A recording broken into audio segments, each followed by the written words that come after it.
तुम हिंदुस्तान के लोग सब मारे जा रहे हो, सबका बुरा हाल है और तब तक मारे जाओगे जब तक तुम हिंदू हो, मुसलमान हो, दलित हो, ब्राह्मण हो। हिंदुस्तान की जनता का जो नौकर है वो मस्ती कर रहा है, मजे ले रहा है और वो नहीं चाहता कि वो जनता वो रब। अब नौकर क्यों चाहेगा कि मालिक जाग जाए? नौकर को पता है कि जब तक मालिक बेहोश है तभी तक ये सारी अय्याशी चलेगी। वो नौकर क्यों चाहेगा कि मालिक होश में आ जाए? तो जैसे ही मालिक हल्का होश में आता है उसको 4 पैक वो फिर पिला देता है। अगर मालिक, अमीर मालिक, अरबों रुपए का मालिक बेहोश है, अरबों रुपए का मालिक बेहोश है, तो नौकर क्या करेगा? मालिक की मर्सिडीज में घूमेगा। तो नौकर क्या करेगा? मालिक के फ्रिज से निकाल के बियर पिएगा। नौकर क्या करेगा? मालिक के बिस्तर पे जाके सोएगा। मालिक के पैसे का इधर उधर हिसाब करेगा, मालिक का पैसा लुटाएगा। हिंदुस्तान की जनता सो रही है। We the people of India solemnly resolve. Hindustan की जनता सो रही है और हिंदुस्तान की जनता राजा है। तो हिंदुस्तान की जनता का जो नौकर है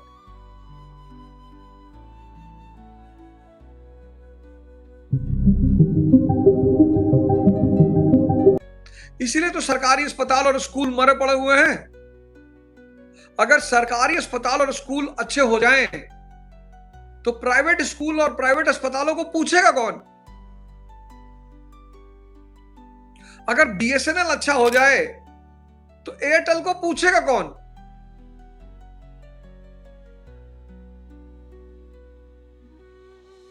ये सब खेल है। पर ये खेल पता कैसे होता है? अगर मालिक, अमीर मालिक, अरबों रुपए का मालिक बेहोश है, अरबों रुपए का मालिक बेहोश है, तो नौकर क्या करेगा?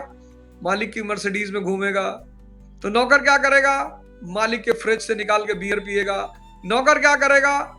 मालिक के बिस्तर पे जाके सोएगा। मालिक के पैसे का इधर उधर हिसाब करेगा, मालिक का पैसा लुटाएगा। हिंदुस्तान की जनता सो रही है। We the people of India solemnly resolve. Hindustan की जनता सो रही है और हिंदुस्तान की जनता राजा है। तो हिंदुस्तान की जनता का जो नौकर है वो मस्ती कर रहा है।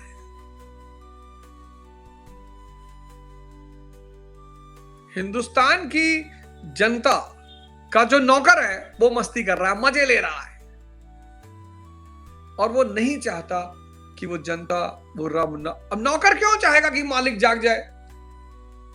नौकर को पता है कि जब तक मालिक बेहोश है तभी तक ये सारी अय्याशी चलेगी। वो नौकर क्यों चाहेगा कि मालिक होश में आ जाए? तो जैसे ही मालिक हल्का होश में आता है उसको 4 पैक वो फिर पिला देता है। धर्म की पिला देगा, धर्म की पिला देगा 4 पैक। ये लो। किसी ने कहा साहब ये धर्म वाला नहीं चाहिए साहब, तो पाकिस्तान की 4 पैक पिला देगा। ले आओ भाई, नया ब्रांड पाकिस्तान सिंगल मॉल्ट, हाँ ले आओ पाकिस्तान। किसी ने कहा साहब पाकिस्तान वाला बहुत पी चुके। अरे बोले पाकिस्तान वाला पी चुके हो? हाँ जी। तो दूसरा लाओ, विस्की पियोगे? हिंदू हिंदू हिंदू ले आओ, हिंदू वाली बॉटल लाओ। अच्छा एक बॉटल और है, मुसलमान वाली भी है, मुसलमान वाली बॉटल ले आओ। दलित वाली बॉटल कहाँ है? साहब वो पीछे रखी, उसको भी ले आओ।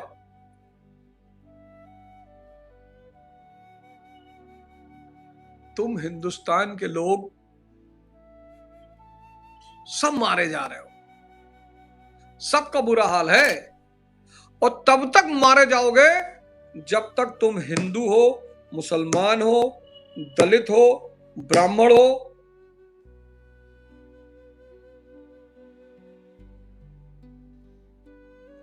तब तक मारे जाओगे, कोई बचा नहीं पाएगा,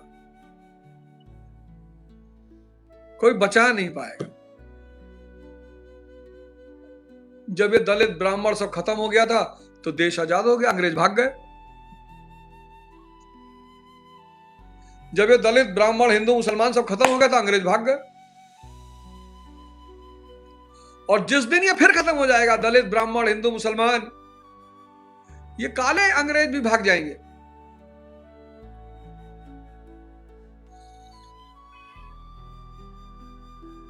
अच्छा व्यक्ति को लीडर चुनो। पार्टी छोड़ दो, अब पार्टी पे ध्यान मत दो।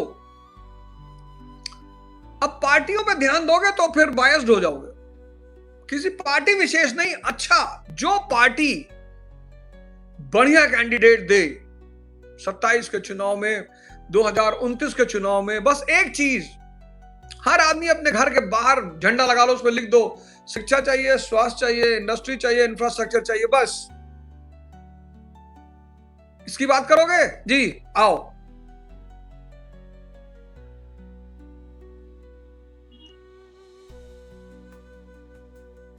जैसे कोई तुम्हारे घर पे आके गए पाकिस्तान, हिंदू, मुसलमान, फलाना धमाका, उतार लो कपड़ा, जाओ ऐसे जाओ।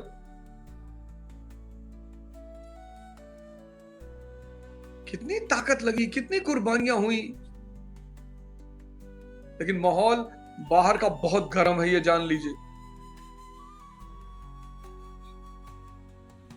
बाहर एटमॉस्फेयर में बहुत विषमता है, माहौल बहुत गर्म है।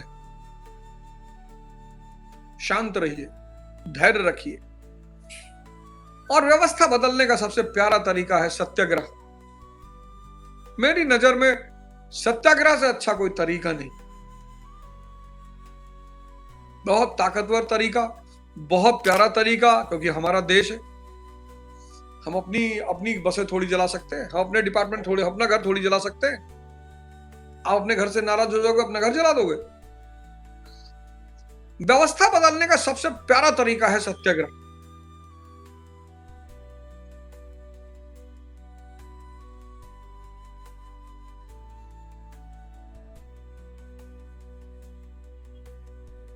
खैर,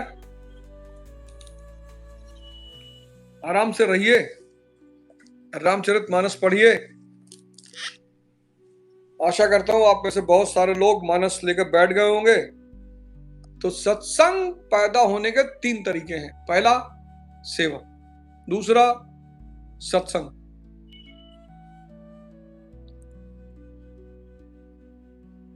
तीसरा ध्यान। विवेक पैदा करने के 3 तरीके, सत्संग, सेवा, ध्यान। और बिना विवेक के जीवन मरुस्थल है। आज आप देखो, पार्टियां कर रहे हैं लोग, दावतें कर रहे हैं, 10 लोग बैठे हुए हैं, पैसा है, शराब चल रही है। पहले हमारे घरों में ऐसा नहीं था। पहले हमारे घरों में ऐसा नहीं था। सत्संग खत्म होता जा रहा है, संत खत्म होते जा रहे हैं।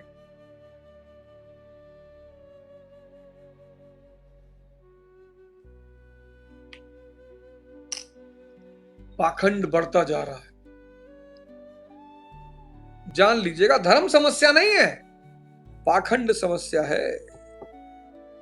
खैर, अगले चौपाई पर आते हैं। सठ सुधरई संगत सत्संगत पाई, पारस परस कुधात सुहाई, विधि बस सुजन कुसंगत परही, फन मन सम निज गुण अनुसारही। दुष्ट भी सत्संगत पाकर सुधर जाते हैं। अंगुलीमाल, दुष्ट भी सत्संगत पाकर सुधर जाते हैं। जैसे पारस के स्पर्श से लोहा सुहावना हो जाता है, किंतु दैव योग से यदि कभी सज्जन कुसंगति में पड़ जाते हैं तो वे वहां भी सांप की मणि के समान अपने गुणों का ही अनुसरण करते हैं।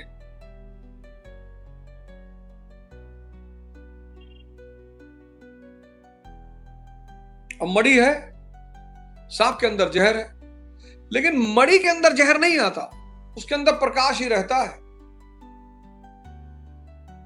भाई, हम तो संतों को प्रणाम करते हैं, सलाम करते हैं। इस मायावी दुनिया में संत रहते हैं, बड़ी बात है। एक जागृत पुरुष के चारों तरफ सिर्फ जागृत लोग नहीं होते, एक से एक जगलर।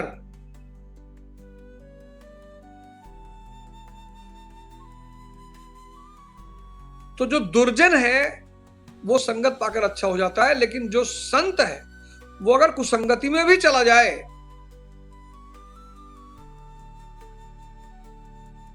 कितने सांप है जो लपटे रहते हैं चंदन के पेड़ पर।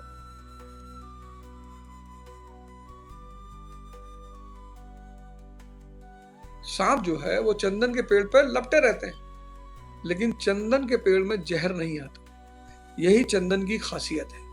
पारस, चंदन, इन सब की तुलना संतों से की गई है। मणि, पारस, चंदन, इन सब की तुलना संतों से की गई कि ये कहीं भी रहे, किसी भी माहौल में रहे, किसी के भी साथ रहे, इनका आचरण नहीं बदलता, बदलेगा भी नहीं। पाखंडी का बदलेगा, पाखंडी का बदलेगा। पाखंडी का मतलब यह होता है कि जो व्यक्ति मन पे जी रहा है लेकिन नाटक कर रहा है चेतना वाला, वो पाखंडी है।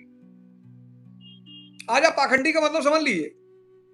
जो व्यक्ति मन पे जी रहा है, मन के फीचर क्या है? काम, क्रोध, लोभ, मोह। जो भी मन पे जी रहा है उसके अंदर काम होगा, क्रोध होगा, लोभ होगा, मोह, ये फीचर है मन के। लेकिन जो चेतना पे जी रहा है उसके अंदर करुणा होगी, आनंद होगा, विवेक होगा, स्पष्टता होगी। तो बहुत सारे लोग मन पे जीते हैं लेकिन नाटक करते हैं किसका? चेतना का। वही पाखंडी है।